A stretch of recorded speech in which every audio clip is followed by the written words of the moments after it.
Dans la vidéo d'aujourd'hui, nous plongeons au cœur d'une histoire inspirante et bouleversante, celle de Jim Caviezel, l'acteur qui a pris le rôle monumental de Jésus-Christ. Face à des défis immenses, tant physiques que psychologiques, et malgré les obstacles et les controverses, sa foi inébranlable et son dévouement total à la mission ont laissé une empreinte indélébile. Nous explorerons les coulisses du tournage, les expériences mystiques vécues par l'acteur et l'équipe, ainsi que les répercussions de ce rôle sur sa carrière et sa vie. Préparez-vous à être touché par ce témoignage poignant de dévotion, de courage et d'amour divin. Au début du tournage, Jim Caviezel faisait face à un challenge colossal.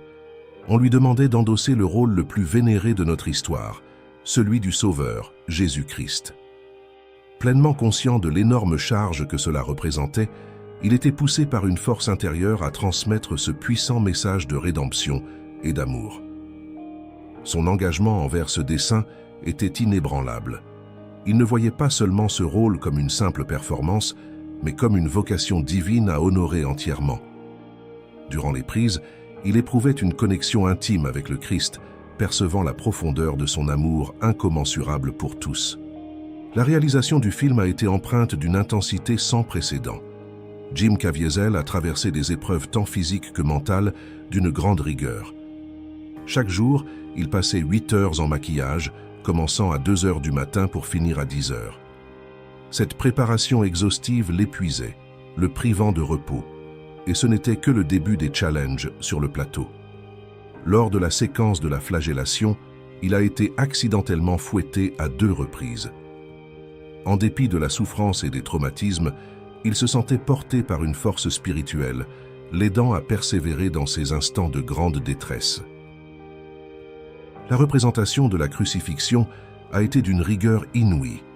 Jim Caviezel s'est retrouvé pendu à la croix pendant de longues heures, quasiment dénudé, confronté au froid glacial et menacé d'hypothermie. Les scènes ont été tournées en Italie en fin d'hiver, et son exposition prolongée au froid l'a mené à développer une hypothermie suivie d'une pneumonie. Malgré cela, sa foi est restée intacte, le poussant à poursuivre ce qu'il percevait comme sa vocation. Les obstacles physiques n'étaient toutefois que la surface des défis. Jim partage aussi des moments quasi mystiques vécus sur le tournage. Il éprouvait la présence de Jésus-Christ en lui, le guidant à chaque étape. Ces moments renforçaient sa conviction de l'importance cruciale de son rôle.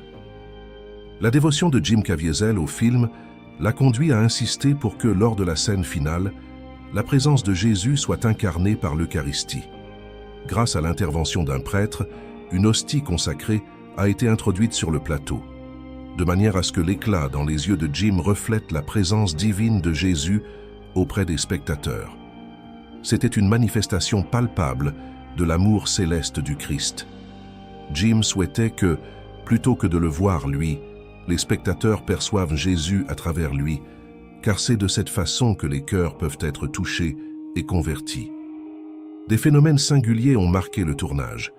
Pedro Sarrubi, dans le rôle de Barabbas, avait le sentiment que, lorsqu'il jouait, ce n'était pas le regard de Caviezel qu'il croisait, mais celui de Jésus-Christ en personne. Ses yeux ne reflétaient ni animosité ni rancœur, mais seulement compassion et amour. Lucas Lionello, interprétant Judas, se déclarait athée avant le commencement du film. Pourtant, à la fin des prises, il s'est tourné vers la foi, s'est repenti et a fait baptiser ses progénitures. De façon surprenante, un des responsables techniques de confession musulmane s'est converti au christianisme.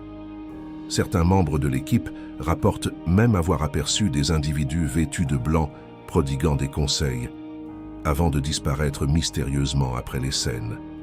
Les défis auxquels Jim Caviezel a été confronté ne se sont pas estompés avec la clôture du tournage. Il s'est heurté à un obstacle majeur dans sa carrière. En dépit du triomphe du film et de son interprétation remarquable, il a vu de nombreuses opportunités à Hollywood lui être refusées. Sa bravoure et sa démonstration sincère de foi n'ont pas trouvé écho favorable chez tous. Des accusations d'antisémitisme ont pesé sur le film et Jim en a subi les retombées. Il dénonce l'injustice de ces allégations, arguant que le film ne pointe pas uniquement du doigt les Juifs, mais suggère que l'ensemble de l'humanité porte la responsabilité de la crucifixion.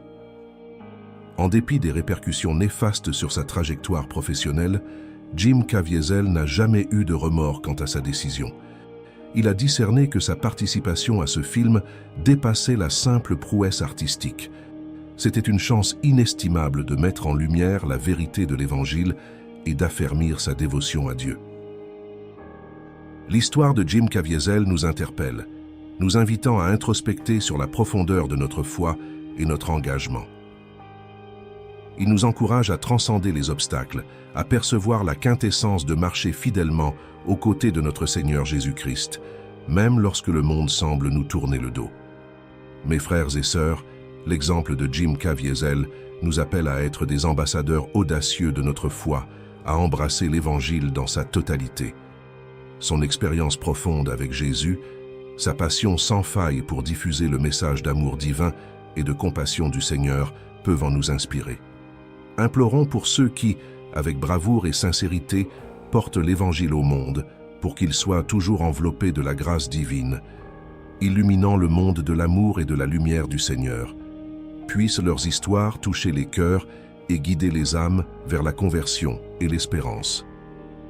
Partagez vos réflexions dans les commentaires et n'oubliez pas de vous inscrire à notre chaîne pour rester informé des nouvelles publications et faire partie de notre cercle de foi et de prière. Que la bénédiction divine soit sur vous.